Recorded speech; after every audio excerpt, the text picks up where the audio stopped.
Dear friends, ఈరోజు మనం గణతంత్ర దినోత్సవం రిపబ్లిక్ డే మరియు దాని తాలూకా హిస్టరీ, చరిత్ర, ప్రాముఖ్యతను గురించి తెలుసుకుందాం. ప్రతి సంవత్సరం మనం జనవరి 26వ తారీఖున గణతంత్ర దినోత్సవంగా జరుపుకుంటూ ఉంటాం. దీన్నే రిపబ్లిక్ డే అని ఇంగ్లీష్లో అంటాం. వ్యాపారం కోసం గజం బద్ద బట్టల మూట పట్టుకుని వచ్చినటువంటి యూరోపియన్లు అప్పుడున్నటువంటి పరిస్థితులన్నీ కూడా వాళ్ళకి అనుకూలంగా మలుచుకుని దేశంలో ఉన్నటువంటి అనైక్యతని వాళ్ళ ఆసరాగా చేసుకుని ఇక్కడ ఉన్నటువంటి రాజ్యాలు సంస్థానాలని విభజించి పాలించేటువంటి విధానాన్ని అవలంబించి మన తాలూకు అధికారాన్ని వాళ్ళ హస్తగతం చేసుకుని దాదాపు 200 సంవత్సరాల పైగా భారతమాతకు తూట్లు పొడుస్తూ 1947 సంవత్సరంలో సుదీర్ఘమైనటువంటి పోరాటం తర్వాత మనకి విముక్తినిచ్చారనమాట. స్వాతంత్రం కోసం అనేక మంది ధన మాన ప్రాణ త్యాగాలని చేయటమే కాకుండా మన భారతదేశ కీర్తి పతాకాన్ని ఎగరేయటం కోసం అనేక మంది చాలా కృషి చేశారని మనం చెప్పుకోవచ్చు. మనకి స్వాతంత్రం ఆగస్టు 15వ తారీఖు 1947 సంవత్సరంలో వచ్చినప్పటికీ 1950 సంవత్సరం వరకు మనం పరిపాలించుకునేటువంటి విధానం అనేది లేకపోవటం వలన స్వతంత్రం తర్వాత మనం స్వతంత్ర దినోత్సవం తర్వాత 1950 జనవరి 26వ తారీఖుని రిపబ్లిక్ డే అంటే గణతంత్ర దినోత్సవం. ఎందుకని గణతంత్రం అంటామంటే భారతదేశం యొక్క అత్యున్నతమైనటువంటి వ్యక్తి ఎవరంటే మొట్టమొదటి పౌరుడు భారత రాష్ట్రపతి.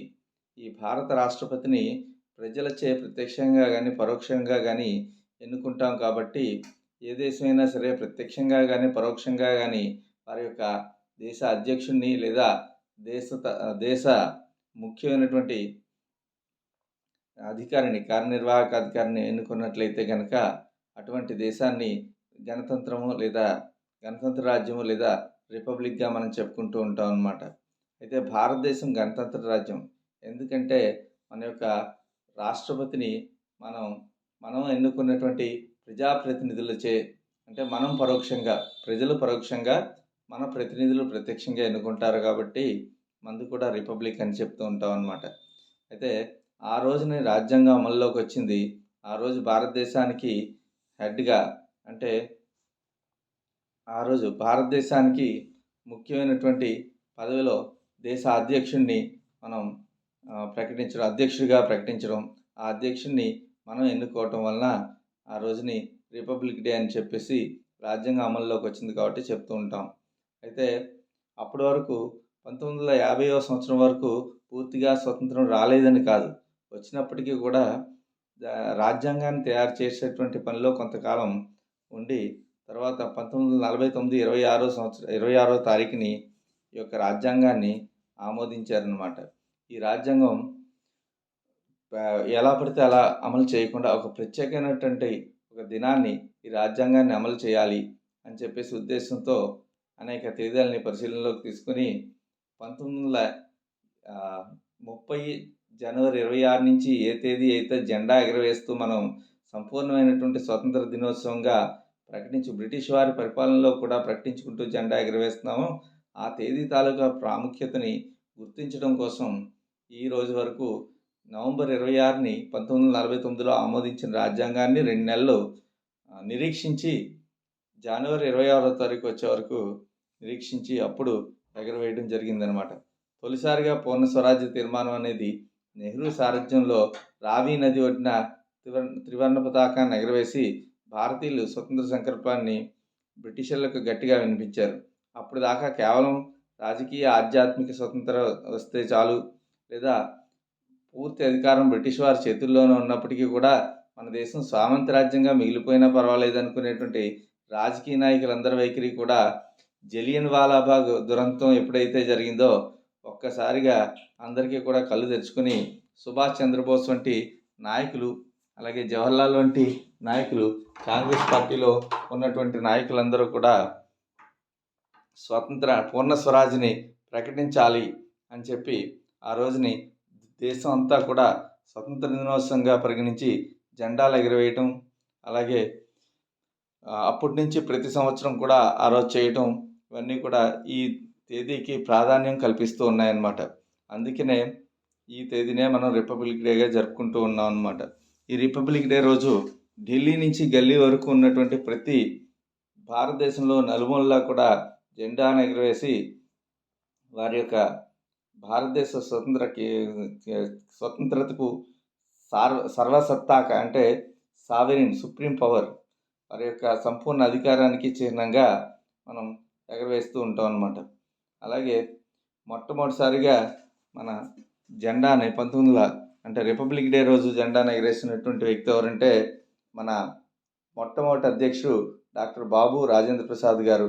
ఈయన 1950 జనవరి 26 సంవత్సరంలో ఈ అప్పటి వరకు ఉన్నటువంటి భారత ప్రభుత్వ చట్టంగా చెప్పబడినటువంటి 1935 సంవత్సరంలో బ్రిటిష్ వారు రూపొందించినటువంటి చట్టం రద్దయి దాని స్థానంలో భారతదేశం సర్వసత్తాక సామ్యవాద లౌకిక ప్రజాస్వామ్య గణతంత్ర రాజ్యం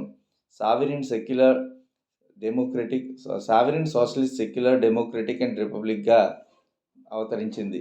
స్వతంత్రం వచ్చిన తర్వాత దేశానికి రాజ్యాంగం ఉండాలని భావించినటువంటి వారు వీరందరూ కూడా డాక్టర్ రాజేంద్ర ప్రసాద్ గారి అధ్యక్షతన 1946 సంవత్సరంలో రాజ్యాంగ పరిషత్ని ఏర్పాటు చేసుకుని అందులో అత్యంత న్యాయ కోవిదులు ఎక్కువ చదువుకున్నటువంటి వ్యక్తి అయినటువంటి అంబేద్కర్ గారిని రాజ్యాంగ రచనా సంఘానికి అధ్యక్షులుగా ఎన్నుకొని కొంతమంది సభ్యుల్ని నియమించారు. వారందరూ కూడా 1948లో రాజ్యాంగాన్ని రూపొందించినప్పటికీ కూడా ఈ రాజ్యాంగాన్ని అనేక దశల్లో రాజ్యాంగ పరిషత్తులో చర్చించి అనేక సవరణలు చేసి ఆ తర్వాత ఈ రాజ్యాంగాన్ని ప్రజల ముందు 1949 నవంబర్ 26వ తారీఖుని ఆమోదించి పెట్టడం జరిగింది. అయితే ఆమోదించినటువంటి ఈ రాజ్యాంగం తయారు చేయడానికి 2 సంవత్సరాల 11 నెలల 18 రోజుల కాలం పట్టింది. ఈ రాజ్యాంగ రచనకి అయినటువంటి ఖర్చు ఎంతంటే 64 లక్షల రూపాయలు. అప్పటి వరకు ఉన్నటువంటి భారత ప్రభుత్వ చట్టం ఏదైతే ఉందో 1935 భారత ప్రభుత్వ చట్టం అందులోని అనేక అంశాలు కూడా ఇతర రాజ్యాంగాల నుంచి గ్రహించడం జరిగింది. అది మూలాధారం మన రాజ్యాంగానికి మూలాధారమైనటువంటి 1935 భారత ప్రభుత్వ చట్టం. దాంతోపాటు అనేక అంశాలను అనేక దేశాల నుంచి అనేక అంశాలని గ్రహించి ఆ రాజ్యాంగాలన్నింటిలోనూ కూడా ముఖ్యమైనటువంటి విషయాలు ఉదాహరణకి మన భారతదేశంలో ప్రాథమిక హక్కులు అనేవి అమెరికా రాజ్యాంగం నుంచి, సుప్రీంకోర్టు అనేది అమెరికా రాజ్యాంగం నుంచి, ఎమర్జెన్సీ పవర్ అత్యవసర పరిస్థితి అనేది మనకి జర్మనీ వైమర్ రిపబ్లిక్ నుంచి, అలాగే ఒక్కొక్క విషయాన్ని ఒక్కొక్క దేశం నుంచి మనం గ్రహించి, అలాగే పార్లమెంటరీ సిస్టమ్ అనేది బ్రిటన్ నుంచి, అధ్యక్ష తరహా ప్రభుత్వం అనేది ఇక్కడ మనకి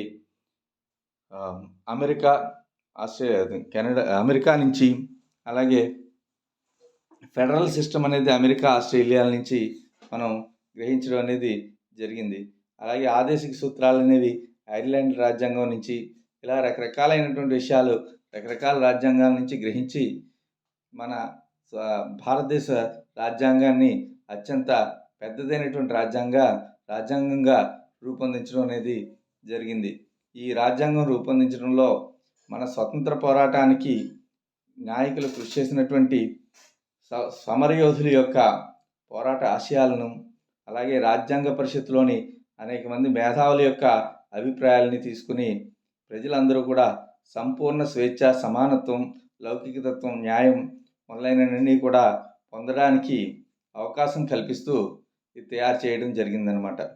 అయితే ఈ ప్రతి సంవత్సరం కూడా ఈ యొక్క రిపబ్లిక్ డే రోజు ప్రతి ఒక్క సంవత్సరం కూడా ఒక ముఖ్యమైనటువంటి విషయాన్ని దృష్టిలో ఉంచుకొని దాని మీద పెరేడ్ అనేది నిర్వహించడం అనేది జరుగుతుంది. అయితే మొట్టమొదట మనకి గణతంత్ర దినోత్సవం నాటికి రాజేంద్ర ప్రసాద్ గారు రాష్ట్రపతిగా ఉన్నారు. ఆయన రాజ్యాంగం అమలైన తర్వాత పార్లమెంట్ దర్బార్ హాల్ అంటే పాత పార్లమెంట్ ఏదైతే ఉందో ఆ పార్లమెంట్ దర్బార్ హాల్లో రాష్ట్రపతిగా ప్రమాణ స్వీకారం చేసి 5 మైళ్ళ పొడవున పెరేడ్ సాగించిన తర్వాత ఇర్విన్ స్టేడియం అంటే ప్రస్తుతం ఉన్నటువంటి ఆ స్టేడియంకి ధ్యాన్ చంద్ స్టేడియంగా దాన్ని పేరు మార్చారు. ఆ ధ్యాన్ చంద్ స్టేడియంలో జాతీయ జెండాను ఎగరవేయడం అనేది జరిగిందనమాట. దీంతో విదేశీ పాలన తాలూకా అవశేషాలన్నీ కూడా పూర్తిగా తొలగించి భారతదేశం పూర్తి రిపబ్లిక్గా రూపొందడం జరిగింది. అయితే మనం ఇప్పుడు 75వ రిపబ్లిక్ డేని ఈ సంవత్సరం జరుపుకుంటూ ఉన్నాం. ఈ 75వ రిపబ్లిక్ డే గురించి కొద్దిగా తెలుసుకుందాం. ఇది 74వ రిపబ్లిక్ డే రోజు ఈజిప్ట్ అధ్యక్షుడితో మన ప్రస్తుత రాష్ట్రపతి అయినటువంటి శ్రీమతి ద్రౌపది ముర్ము గారు, అలాగే మన నరేంద్ర మోడీ గారు, ఆయన పేరు అబ్దుల్ ఫత్తా ఎల్సిసి, అలాగే ఈ సంవత్సరం మన భారత గణతంత్ర దినోత్సవానికి ముఖ్య అతిథిగా విచ్చేస్తున్నటువంటి ఫ్రాన్స్ అధ్యక్షుడు ఎమ్మాన్యుయల్ మ్యాక్రాన్, ఇక్కడ ఉన్నటువంటి ఈ ఫోటో ఎమ్మాన్యుయల్ మ్యాక్రాన్ గారిది, అలాగే ఆ పక్కన ఉన్నటువంటి పతాకం ఫ్రాన్స్ దేశాంది. వీరు ఆహ్వానించబడ్డారు. అయితే ఫ్రెంచ్ దేశం ఇప్పటి వరకు 6 సార్లు మన దేశానికి ఫ్రెంచ్ దేశం నుండి ముఖ్య అతిథిగా రావడం జరిగిందనమాట. మన గణతంత్ర దినోత్సవ వేడుకల యొక్క థీమ్ ఏంటంటే, అంటే పెరేడ్లో గణతంత్ర రిపబ్లిక్ డే పెరేడ్లో ఉండేటువంటి వెహికల్స్, వాహనాలన్నీ కూడా రకరకాలైనటువంటి శకటాలన్నీ కూడా రూపొందించడం జరుగుతుంది. దాని తాలూకా థీమ్ ఏంటంటే వికసిత్ భారత్ అనేటువంటిది ఒకటి, అలాగే భారత్ లోక్తంత్రికి మాతృక. వికసిత్ భారత్ అంటే అభివృద్ధి చెందుతున్నటువంటి భారతదేశం, అలాగే భారత్ అనేది ప్రజాస్వామ్యానికి నిజమైనటువంటి తల్లి అనేటువంటి గౌరవప్రదమైనటువంటి 2 ముఖ్యమైనటువంటి లక్ష్యాలతో ఈ పెరేడ్ 2024 జనవరి 26వ తారీఖుని నిర్వహించబడుతోంది. అయితే దీనికి మన భారతదేశంలో ఉన్నటువంటి అన్ని రాష్ట్రాల నుంచి కూడా వారి కాన్సెప్ట్స్ని, ఈ థీమ్స్ని దృష్టిలో ఉంచుకొని శకటాలను తయారు చేయడం జరుగుతుంది. సాంకేతికత, మౌలిక సదుపాయాలు, సాంస్కృతిక వారసత్వం వంటి అనేక రంగాల్లో భారతదేశం పురోగతిని సాధించింది.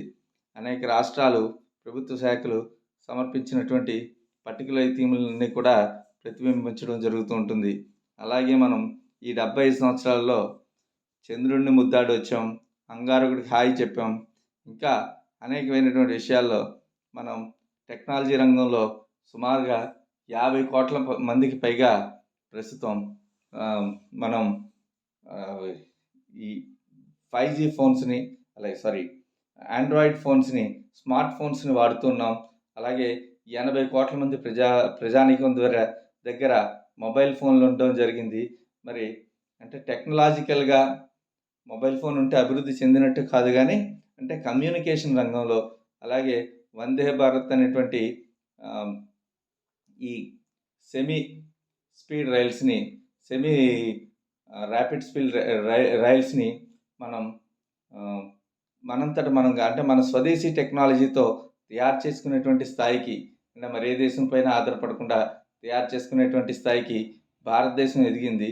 అలాగే ఇంకా సాధించవలసింది చాలా ఉంది. దానికి మనందరం కూడా కృషి చేయవలసినటువంటి అవసరం కూడా ఉంది. Thank you one and all.